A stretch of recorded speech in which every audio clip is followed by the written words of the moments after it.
Kembali lagi di Interaksi Ngobrol Santai Penuh Makna. Di episode ke-8 kali ini kita bakal ngobrolin seputar sistem informasi bercerita merangkai teknologi menjadi solusi. Di sore hari ini kita bakalan kedatangan tamu yang dari awal tuh aku ngefans banget karena fun fact-nya kita banyak kesamaan ya. Dari ini kita kedatangan Ketua Program Studi Sistem Informasi Universitas Bhinneka Nusantara. Oke, sebelum perkenalan mungkin kita mau, kalau bisa orang-orang kan baca biografi ya, aku mau kasih sedikit fun fact. Oke, jadi kesamaannya ya. Oke. Pede ya, aku seneng banget soalnya bisa banyak kesamaan sama beliau ini.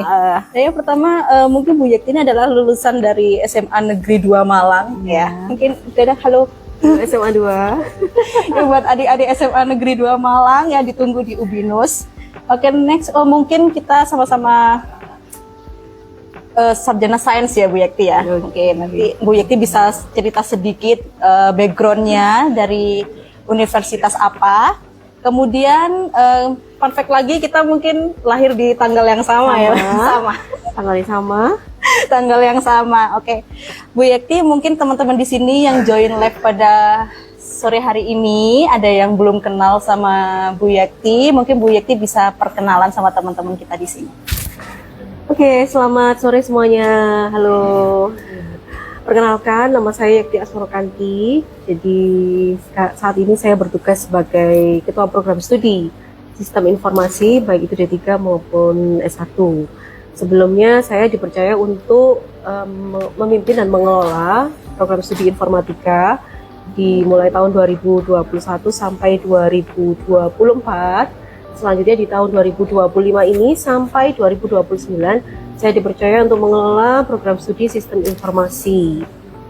Mungkin background pendidikan saya tidak ada hubungannya dengan informatika ya sebenarnya. Jadi S1 saya di Fakultas MIPA, khususnya di program studi matematika Universitas Brawijaya, dan S2 saya, magister saya tempuh di Universitas Brawijaya, Fakultas Ilmu Administrasi. Jadi background pendidikan saya lebih ke manajemen dan bisnis gitu ya. Tapi alhamdulillah selama 2 periode ini saya dipercaya untuk mengelola kedua program studi tersebut, yaitu program studi informatika dan sistem informasi. Nah, itu secara singkat terkait dengan background pendidikan saya. Oke, itu tadi teman-teman udah kenalan sedikit ya sama kaprodi kita yang satu ini. Mungkin Bu Yekti bisa diceritain dong, mungkin dari pertama Bu Yekti background pendidikannya adalah matematika. Terus apa sih yang membuat Bu Yekti ini tertarik buat melanjutkan studi di magister administrasi bisnis ya? Ya, jadi kenapa saya istilahnya berpindah ke lain hati gitu ya, ke program studi ilmu administrasi bisnis ya. Jadi saya lihat di situ saya lulus itu tahun 2012. Jadi saya menempuh S1 itu 2007, kemudian tahun 2012 dan saya melanjutkan ke S2 tahun 2012 sampai 2014 gitu ya. Jadi alasan saya karena di sini saya melihat bahwa perubahan, jadi beberapa perubahan zaman terkait dengan tantangan juga, bagaimana caranya kita memanage suatu organisasi gitu ya, memang tidak diajarkan di di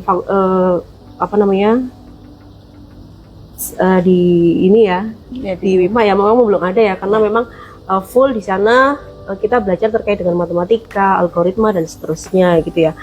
Dan saya merasa di situ kayaknya saya perlu mengembangkan diri lagi, sehingga saya berpindah ke via Fakultas Ilmu Administrasi. Di situ saya banyak hal yang saya dapatkan, bagaimana cara pengelolaan organisasi, bagaimana cara memanage suatu kegiatan dan seterusnya. Jadi banyak sekali hal yang saya dapatkan ketika saya berekspansi ya istilahnya, berekspansi ke Fakultas Ilmu Administrasi.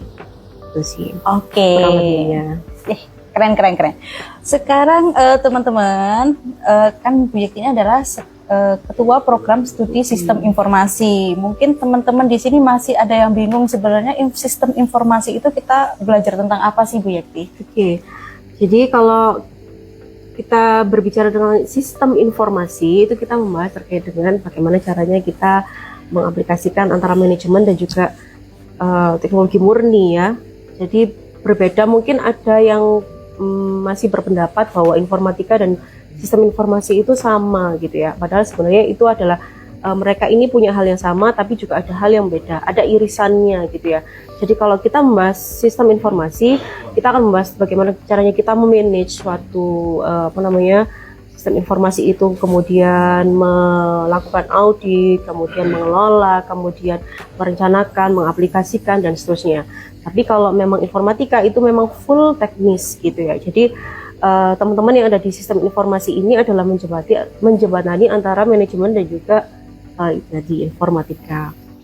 Oke, itu mungkin gambaran secara umum ya. Secara umum ya. Jadi mungkin kalau misalnya lebih didetailkan lagi ke mata kuliahnya, mungkin teman-teman bisa tahu nih, kalau di informatika itu secara teknis kita belajar apa sih? Kalau sistem informasi yang lebih membedakan supaya tidak terlalu teknis, kita belajar tentang apa? Oke, jadi kalau di sistem informasi ya lebih dahulu. Jadi kalau di sistem informasi kita akan memang ada codingnya, ada mata kuliah yang memang sifatnya coding banget. Tapi kalau informatika ibaratnya sudah 100% semuanya coding gitu ya. Tapi kalau information system atau sistem informasi ini mungkin hanya 60%-nya. Sisanya adalah bagaimana caranya kita manage konsep dan teori dan seterusnya begitu ya.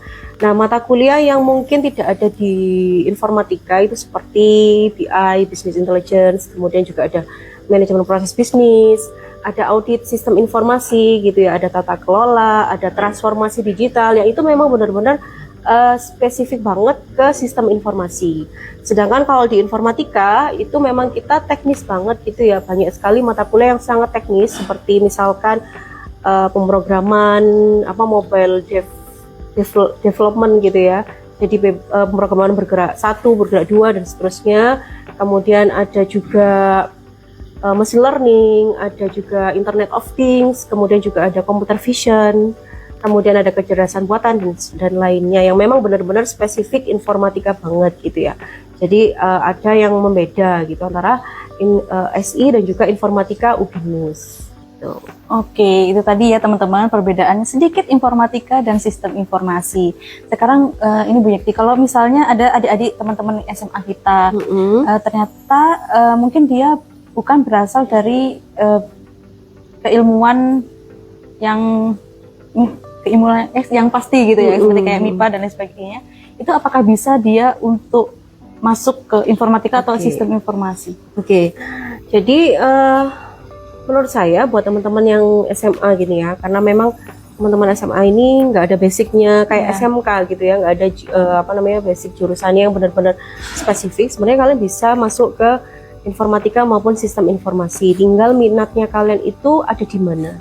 Kalau informatika memang harus harus benar-benar kuat matematikanya, karena di situ nanti kita akan belajar terkait dengan algoritma, kemudian ada logika yang dipakai, kemudian perhitungan dan seterusnya. Tapi kalau di sistem informasi itu memang lebih ke manajemen, bagaimana caranya kita mengelola konsep dan teorinya seperti apa gitu ya. Ini mungkin kayaknya kalau sistem informasi nih kayaknya lebih cocok buat teman-teman yang di jurusan IPS ya, kalau misalkan SMA. Tapi kalau yang IPA mungkin bisa cocok ke informatika. Tapi itu semuanya tergantung dari minat dan bakatnya teman-teman semua, maunya di mana nih. Oke. Aku tertarik buat ngulik sedikit soal matematika yang dipelajari di sistem informasi ini Bu Yekti. Kalau yang kita ketahui kan mungkin ada Bu Yekti, kalau misalnya sistem informasi mata kuliahnya? Kalau matematika sih matematika bisnis, matematika komputasi gitu ya. Terus ada riset operasi gitu ya. Itu matematika. Apa bedanya? Kayak belajar tentang apa sih sebenarnya matematika yang ada di sistem informasi ini? Jadi teman-teman nggak begitu kaget atau nggak begitu takut gitu? Kayak misalnya ada yang kayak anti banget nih sama matematika gitu kan. Jadi mereka nggak shock atau kaget nih ketika masuk di sistem informasi. Benar. Jadi matematika itu adalah salah satu rumpun ilmu yang memang jangan dikira matematika itu nggak dibutuhkan ya. Matematika itu masih ada irisannya juga dengan statistika gitu ya. Salah satunya statistika itu kan kita masih berhubungan sama peluang, probability dan seterusnya. Kemudian kalau di sistem informasi kita juga ada mata kuliah matematika itu seperti matematika komputasi, matematika bisnis dan juga riset operasi. Nah ini memang teman-teman yang di SI ini kayak di mindsetnya sepertinya kayak di ini ya, di apa namanya, di apa ya, kayak benar-benar ditancapkan bahwa kalian itu matematikanya lebih mengarah ke bisnis gitu ya. Bagaimana caranya kita bisa membuat suatu bentuk model matematika yang bisa digunakan untuk menghitung atau untuk menyelesaikan permasalahan bisnis gitu ya. Contohnya di matematika bisnis kalian akan belajar kaitannya dengan ini permintaan dan penawaran dari suatu produk, permintaan di apa namanya suatu produk itu seperti apa, kurvanya seperti apa, penawaran itu seperti apa. Nah, sekilas seperti itu. Sedangkan untuk riset operasi biasanya kalian diajari oleh dosen pengampunya terkait bagaimana proses pengambilan keputusan dengan model matematis. Jadi ada soal cerita panjang sekali gitu ya, yang mungkin ada hubungannya dengan apa ya, mungkin persediaan, kemudian ada kayak penyelesaian proyek, kemudian ada soal cerita, persamaan linear dan seterusnya. Itu nanti dari soal cerita yang panjang sekali itu nanti akan ditransformasikan ke dalam bentuk model matematis dulu, kemudian dihitung. Nah, dihitungnya manual dulu. Kenapa harus manual? Karena nanti setelah kalian bisa menguasai yang namanya manual, perhitungan manual gitu ya, kalian akan bisa masuk ke gini loh softwarenya seperti ini. Itu. Jadi basicnya kita tancapkan dulu, kita sampaikan dulu gitu ya, supaya kuat dasar basicnya ini, baru nanti teman-teman akan diarahkan untuk menyelesaikan dengan software yang sudah ada. Oke, dan Bu Yekti ada yang nyapa nih dari TikTok. Ada Ana Teguh ini. Halo Teguh. Ada Mas Rafli, mahasiswa informatika ya? Iya, ini kayaknya mahasiswa informatika semua ini. Oke. Rafli siapa ini? Rafli PM. Rafli siapa ya? Enggak ya. Ada. Terus ada Limbo ini. Limbo. Safitri. Oke. Ya, ini murid-muridnya, mahasiswa Bu Yekti ya. Selamat sore semuanya, Teguh, Rafli, Safitri, yang bawah siapa, Mbak? King Ats. Siapa ya? Ya, Oke. itulah. Oke, teman-teman tanya boleh. Terus ada juga yang nyapa Pak Adnan. Selamat sore Pak Adnan. Selamat sore Pak Adnan, my bestie.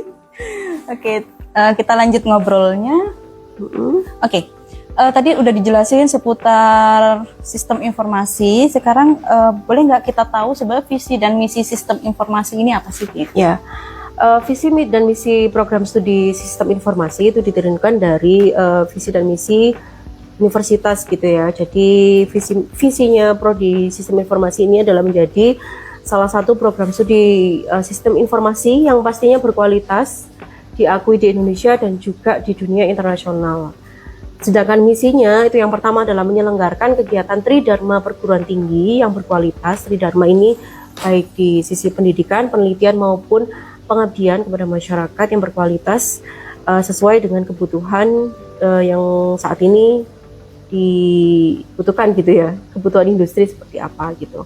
Kemudian yang kedua pasti menjunjung nilai tinggi elang. Elang itu adalah tagline-nya kita ya, expert, loyal, active, national, gentle. Nah, kurang lebih seperti itu untuk visi misi dari program studi. Oke. Kalau yang spesial nih, yang beda dari yang lain, kalau di sistem informasi ini kita punya 2 program studi, benar ya? Jadi sekali. Ada jenjang S1 sarjana dan jenjang D3 untuk sistem informasi ya, diploma. Mungkin bisa dijelaskan sedikit Bu Yekti perbedaannya? Jadi diawali dengan sejarah dulu ya. Iya, boleh. Sejarahnya Stiki ini kan berdiri tahun 1985 ya, Mbak Dati ya. 1985 kita sudah ada program studi teknik informatika waktu itu sama D3 manajemen informatika. Nah, seiring dengan perkembangnya zaman di tahun 2015, awalnya sih tahun 2014 sudah ada keputusan Menteri Pendidikan bahwa program studi sistem informasi ini diizinkan untuk berdiri gitu ya. Sehingga di tahun 2015 kita mulai ada mahasiswa barunya gitu ya. Ya. Jadi prodi SI ini mulai ada mahasiswa baru itu memang tahun 2015 gitu ya. Nah, kemudian masih ada program studi yang D3 nih, namanya masih manajemen informatika. Pada waktu itu memang ada SK kementerian juga yang mengharuskan kita untuk merubah nama sesuai dengan nomenklatur, sehingga kita rubah namanya D3 manajemen informatika menjadi sistem informasi. Sehingga kita punya dua, dari sisi sarjana maupun dari sisi vokasi gitu ya, D3 dan S1 sistem informasi. Perbedaannya mungkin yang pertama pasti dari sisi ini ya, dari sisi jangka waktu. Jangka waktunya untuk yang vokasi ini adalah 3 tahun, sedangkan yang sarjana ini pasti 4 tahun gitu ya. Untuk yang 4 tahun ini jumlah SKS-nya 144 dan maksimal 152, sedangkan D3 ini 110 dan maksimal 120. Nah, perbedaan yang paling mendasar itu yang terlihat di ini ya, proses pembelajaran ya. Jadi kalau di S1 sarjana S1 sistem informasi itu teman-teman akan mendapatkan konsep dan teori terkait dengan sistem informasi, baik itu dari sisi pengelolaannya, kemudian implementasinya, merancang dan seterusnya, kemudian auditnya, kemudian juga ada terkait dengan bagaimana caranya kita mengelola suatu proyek pembuatan sistem informasi dan seterusnya. Sedangkan kalau yang D3 ini lebih diarahkan ke arah teknis, jadi levelnya adalah level teknisi gitu ya, jadi kayak mungkin IT support gitu ya, programmernya dan seterusnya. Tapi orang-orang yang ada di S1 sistem informasi ini adalah yang nanti akan dirancang sebagai manager project atau project manager gitu ya. Kemudian juga audit sistem informasi, kemudian juga ada konsultan dan seterusnya. Jadi seperti itu perbedaannya di levelnya ini aja sih sebenarnya. Oke, berarti udah dijelasin secara garis besar juga prospek lulusannya untuk S1 sistem informasi dan D3 sistem informasi tadi apa aja. Nah, kira-kira pernah ada nggak sih Bu Yekti ini kolaborasi project antara S1 sistem informasi dan D3 manajemen informasi D3 sistem informasi ya, gitu ya. Ya, untuk kolaborasi kita kan memang masih sering ya, apalagi entah itu kolaborasi dengan eksternal dengan perusahaan gitu, mahasiswa dengan perusahaan ataupun lintas program studi ya. Jadi kalau teman-teman yang ada di D3 ini mungkin mereka akan fokusnya di codingannya gitu ya. Mungkin kalau bahasa teknisnya itu kayak back end-nya gitu ya. Sedangkan teman-teman yang di SI ini lebih bagaimana caranya mereka merancang dari proses pembuatan itu tadi dari awal sampai akhir, kemudian penjadwalan dan dari segi biaya dan seterusnya. Intinya mereka memanage suatu project gitu ya. Jadi kalau itu memang ada beberapa project, baik itu project tugas mata kuliah maupun project tugas akhir gitu ya. Jadi dengan industri pun juga ada kita biasanya, karena memang setiap satu semester kita selalu melaksanakan program atau kegiatan magang dengan industri, dengan mitra kita yang memang mereka adalah perusahaan teknologi atau startup ya. Kebanyakan memang perusahaan teknologi atau startup dan juga ada salah satu dari government atau pemerintah itu. Oke, selama proses magang nih Bu Yekti, dari industri sendiri mereka itu lebih tertarik dengan mahasiswa untuk dari S1 sistem informasi atau D3 sistem informasi. Oke. Ya sejauh ini sih memang cukup seimbang ya. Jadi karena teman-teman yang ada di sistem informasi ini magangnya mereka lebih ke bagian data analis sama project manajernya. Tapi kalau yang D3 mereka lebih ke teknisnya. Jadi dari sisi back end maupun front end-nya. Jadi seperti itu sih. Jadi mereka selalu berkolaborasi. Jadi nggak ada yang paling banyak ataupun paling sedikit dan seterusnya. Menurut saya masih seimbang antara keduanya. Oke.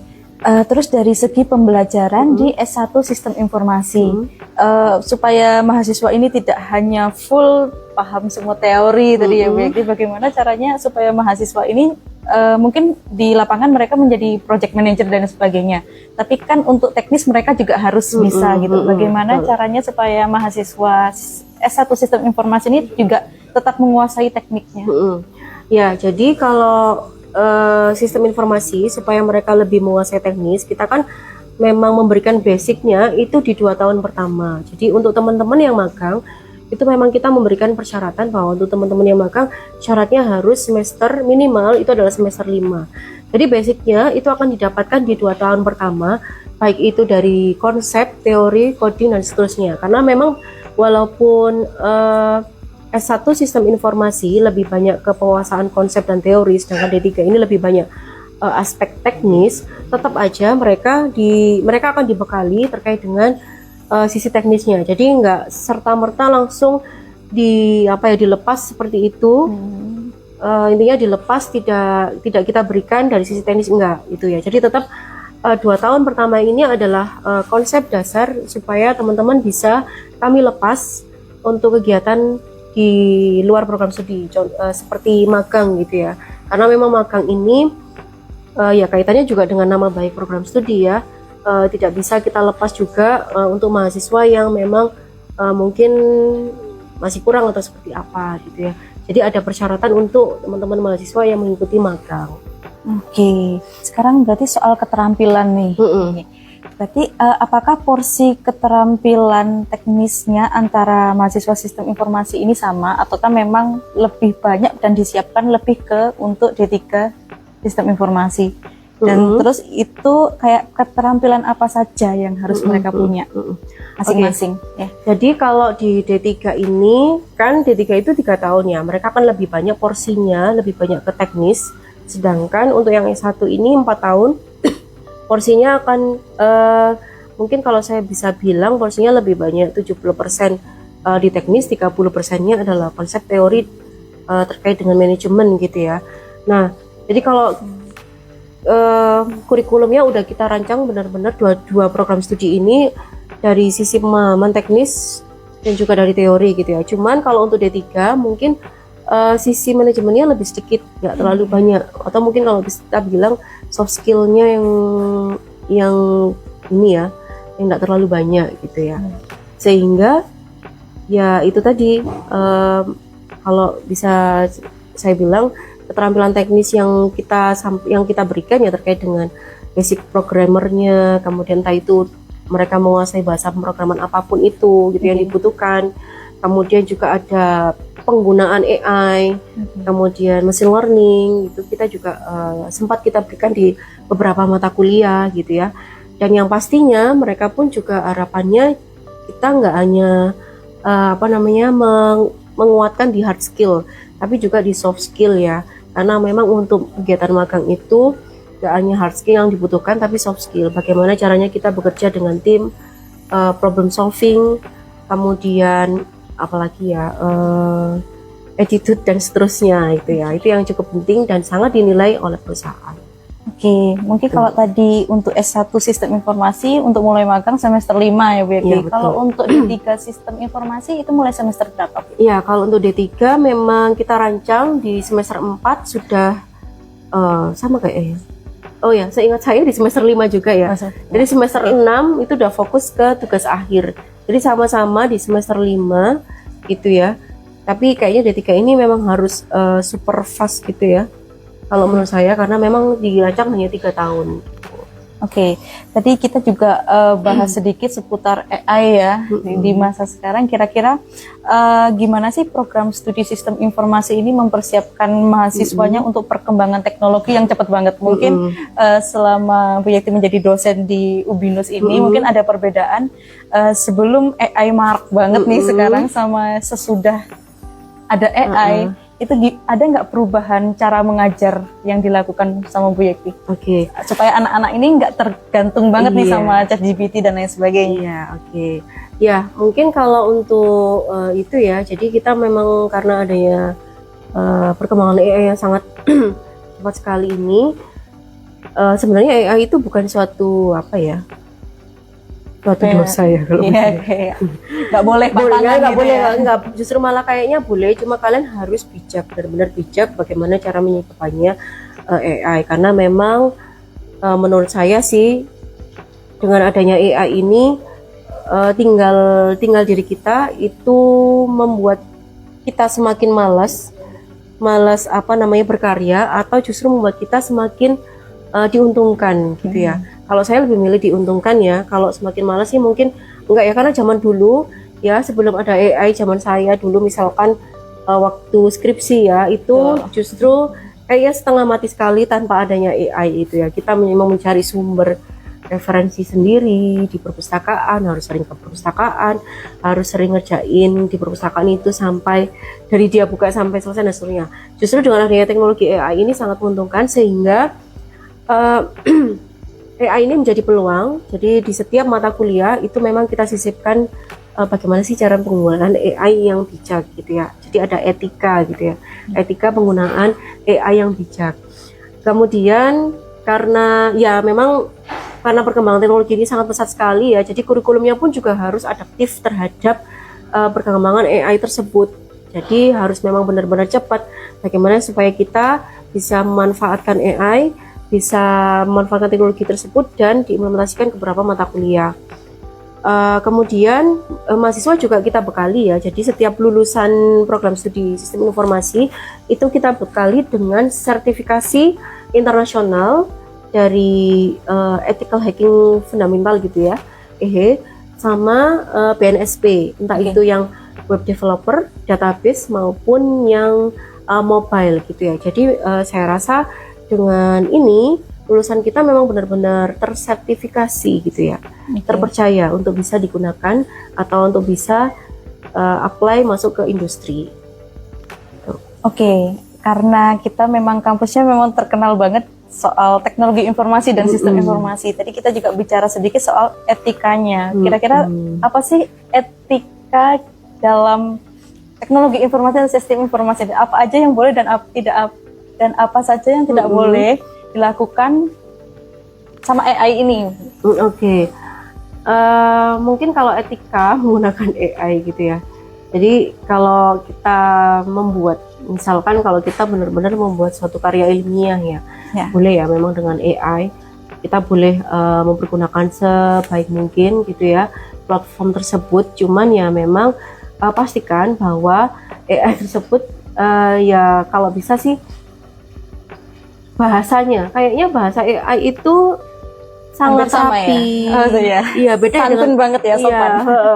Beda dengan bahasa yang human banget gitu ya. Jadi kalau misalkan ya ini mungkin sedikit cerita sih. Jadi kalau misalkan saya mau membuat karya ilmiah itu memang kebanyakan saya akan menggunakan AI gitu ya. Tapi dari situ ada beberapa hal yang harus kita benar-benar filter. Jadi misalkan ini bahasa AI-nya bahasa AI banget gitu ya, sehingga boleh dong kita humankan gitu ya, supaya dia nggak terlalu AI banget gitu ya. Nah itu untuk mencegah yang namanya plagiasi gitu ya. Harapannya ya plagiasinya 0% gitu ya, walaupun kita memang pengguna AI pastinya gitu ya. Saya rasa nggak ada akademisi di sini yang tidak menggunakan AI, jadi gitu sih. Oke, Bu Yeti ada pertanyaan nih, kita jawab pertanyaan dulu ya dari TikTok. Ada dari Mas Lana Teguh. Untuk sistem informasi itu kalau di dunia kerja bisa masuk kemana aja ya, Bu? Bisa masuk kemana aja. Sistem informasi itu bisa ya, peluangnya ada perusahaan teknologi ya pastinya, ada startup juga. Saya rasa di instansi pemerintah pun juga kayaknya butuh ya. Cuman ya itu tadi, kalau instansi pemerintah sih ya memang agak sulit ya. Gitu. Jadi bisa masuk kemana aja ya, kita memang masuk ke divisinya yang IT, misalkan kayak jadi sistem analis, data analisnya, sistem analisnya gitu ya. Kemudian kita juga bisa menjadi project manajernya gitu ya. Jadi misalkan kalau kalian mau masuk, kalian diterima di apa ya ini ya, di satu platform Shopee misalkan kayak gitu ya, atau Tokopedia ya, kalian akan jadi sistem analisnya. Mungkin di Tokopedia ini kayaknya apa namanya, kita menganalisis sistemnya, kita menganalisis bagaimana sih perilaku si pengguna atau perilaku si konsumen ini ya. Oh ternyata trafficnya naik di sini dan seterusnya, di apa namanya kalau kita ada promo dan seterusnya seperti itu. Jadi kita benar-benar akan menganalisis suatu sistem itu sehingga bisa bermanfaat nih untuk perusahaan atau industri yang dituju. Oke, sambil menunggu pertanyaan yang lain, aku mau tanya, kira-kira di masa sekarang ini tantangan terbesar yang bakalan dihadapi sama mahasiswa sistem informasi itu apa sih, Bu? Ya, tantangannya yang terbesar pastinya adalah ya ini ya, satu, perkembangan teknologi kita cukup pesat banget ya. Iya, AI dulu tahun berapa ya? Tahun 2014 saya lulus S2 ya, mungkin saya nggak tahu sih ya, atau mungkin pada tahun itu saya nggak tahu. Kayaknya saya menyusun tugas akhir itu aja agak setengah mati ya kalau tanpa AI gitu ya. Iya. Kalau sekarang sudah kayak cepet banget, apalagi setelah pandemi ya, banyak sekali regulasi setelah pandemi itu yang awalnya kita bisa beraktivitas, kemudian ada pandemi, full daring semua, kemudian kembali normal setelah masa pandemi, itu pun juga perkembangannya cukup pesat sekali ya. Jadi sehingga menuntut kami yang ada di program studi itu bagaimana membuat kurikulum yang memang adaptif gitu ya, supaya menyampaikan ke dosen-dosennya juga bahwa kita itu perkembangannya seperti ini loh. Jadi kalau bisa di mata kuliah tertentu memang mungkin bahasa pemrogramannya bisa dirubah, mungkin cara menyampaikannya bisa dirubah, mungkin kita bisa menggunakan teknik ini dan seterusnya gitu ya. Yang pastinya tantangannya kita adalah perkembangan teknologi. Kemudian yang kedua terkait dengan, nah ini mungkin yang terkait dengan soft skill ya. Jadi di kurikulum kita, di kurikulum SI maupun D3 maupun S1, untuk soft skill ini memang kalau saya bilang masih sangat minimal gitu ya. Sehingga harusnya soft skill ini bisa didapatkan teman-teman pada saat perkuliahan secara tidak langsung gitu ya. Mungkin kayak misalkan teamwork, problem solving gitu kan, kalian pasti di setiap mata kuliah pasti ada mengimplementasikan hal tersebut. Nah itu secara tidak langsung mungkin bisa didapatkan ya, walaupun memang sedikit sekali gitu ya. Jadi tantangannya terkait dengan soft skill. Selain itu, selain apa namanya soft skill, kemudian yang ketiga itu adalah kita bersaing dengan lulusan lain ya. Ini yang pasti ya. Ya, ini kita bersaing dengan lulusan yang lain. Walaupun kalian bersaing dengan teman-teman yang ada di PTN, jangan pernah menyerah gitu ya. Belum tentu teman-teman yang ada di PTN itu lebih bagus daripada kalian gitu ya. Karena yang dinilai sekarang itu adalah bagaimana kalian memiliki beberapa pengalaman. Misalkan kalian sudah pernah mengerjakan proyek A, B, C dan seterusnya. Kalian sudah pernah magang di A, B, C dan seterusnya gitu ya. Sedangkan mungkin IPK-nya kalian nggak terlalu bagus, tapi kalian akan berkompetisi dengan lulusan lain yang mungkin IPK-nya bagus tapi nggak ada pengalaman sama sekali. Nah itu adalah poin plusnya kalian ketika punya pengalaman gitu. Jadi jangan pernah menjadi apa ya, mahasiswa yang kupu-kupu. Kalau zaman dulu kupu-kupu sih nggak apa-apa ya, kuliah pulang. Kalau zaman saya. Tapi kalau zaman sekarang baiknya jangan ya. Kalian harus punya apa ya, kalau menurut saya pengalaman. Semakin banyak pengalaman, kalian akan semakin bisa beradaptasi ya. Kalau saya bilang beradaptasi dengan dunia yang lebih baru. Jadi kalau misalkan kalian nanti magang di tempat yang ini, oh ternyata di sini kayak gini loh, ternyata yang di satunya juga seperti ini, ada plus minusnya. Jadi kalian bisa mendapatkan pengalaman itu secara langsung. Itu sih tiga tantangan itu. Tiga tantangan itu tadi ya. Yang terakhir sih paling menarik sih Bu Yeti, karena kita harus bersaing, harus pede ya bersaing sama lulusan dari perguruan tinggi yang lain. Karena kita tahu UBINUS ini dahulunya STIKI ya, sekolah tinggi teknik sekolah tinggi informatika dan komputer. Pastinya kita udah familiar banget nih sama sistem informasi. Apa sih yang membuat lulusan UBINUS ini harus pede bahwa dia itu pasti bisa lebih dari yang lain? Jadi ya mungkin buat teman-teman yang mungkin sekarang mahasiswa yang masih mahasiswa atau alumni ya, kalau misalkan ada alumni. Tapi kalau untuk yang mahasiswa jangan pernah berkecil hati itu ya. Pastikan bahwa kalian dengan pengalaman yang sudah kalian dapatkan, kan kalian pasti dipaksa ya sama kaprodinya ya, dipaksa kaprodinya untuk mengikuti kegiatan magang gitu ya. Nah di kegiatan magang itu kalian mendapatkan apa namanya poin lebih gitu ya. Nah itu yang bisa kalian tonjolkan ketika nanti portofolionya kalian, sebagai portofolionya kalian dan ketika melamar di perusahaan yang lebih besar gitu ya. Kemudian jadi jangan sampai kalian menyepelekan satu hal yang sederhana mungkin terkait dengan kedisiplinan ataupun yang lainnya, komitmen dan seterusnya. jangan pernah menyepelekan hal tersebut gitu ya. Jadi kalau misalkan kalian masih magang di tempat yang mungkin kecil, masih apa adanya, nggak masalah. Nanti kali itu adalah batu loncatan kalian menuju ke tempat yang lebih besar, tempat yang lebih bagus, tempat yang lebih baik, gajinya pun juga lebih baik gitu ya. Oke. Itu tadi mungkin sedikit tips juga ya, saran-saran dari Bu Yekti. Kemudian untuk sekarang ini kan pasti perkembangan AI ini pengaruh juga dengan kebutuhan industri, juga pasti akan menyesuaikan. Dan kemudian gimana caranya program studi sistem informasi ini membantu mahasiswanya untuk beradaptasi dengan perubahan ini. Jadi saat mereka lulus pun mereka sudah mampu siap untuk bersaing dengan ya kompetitor lainnya.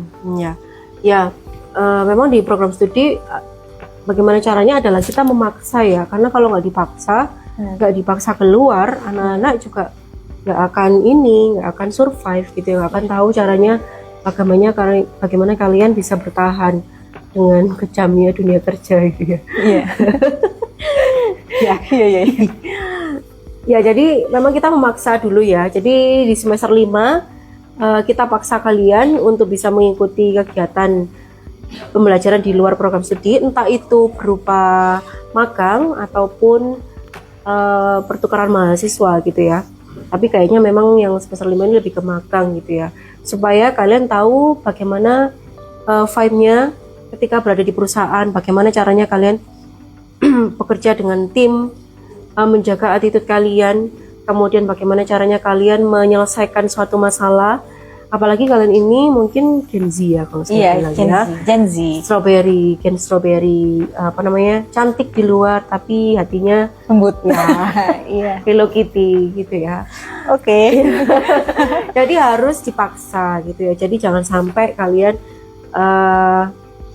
memang sih kalau dimarahi masih ya nggak enak ya. Nggak ada orang yang suka dimarahi. Cuma itu ya jadi satu pembelajaran ya, supaya kita bisa menjadi lebih baik dan seterusnya sih. Oke, itu tadi kalau kita tarik garis besarnya, kelebihannya kita tuh bisa mempersiapkan dan mempush ya mahasiswa kita ini untuk magang, dan mitra industri kita juga kayak banyak ya di dalam maupun luar negeri, dan seputar teknologi informasi dan sistem informasi itu udah yang the best mitra kita. Oke. Kemudian untuk kira-kira ada nggak sih berarti lulusan mahasiswa sistem informasi ini yang jadi profesinya tuh yang bisa menjadi inspirasi atau kebanggaan ya mungkin karena adanya kegiatan magang ini benefitnya juga banyak ya teman-teman ya. Biasanya ini juga pengalaman saya waktu menjadi kaprodi informatika maupun sekarang juga. Jadi teman-teman yang magang itu kan biasanya di semester 6 atau 7 gitu ya. Kadang mereka bisa 1 semester, kadang mereka bisa sampai 1 tahun gitu ya, kalau memang perusahaan itu cocok dengan mereka. Nah, kalau perusahaan cocok dengan mereka itu, walaupun mereka belum lulus, itu mereka akan direkrut gitu ya. Kenapa? Karena memang perusahaan pun juga akan diuntungkan dengan hal tersebut. Perusahaan itu biasanya kan ada proses rekrutmen. Nah, proses rekrutmen ini di sisi perusahaan itu memakan biaya.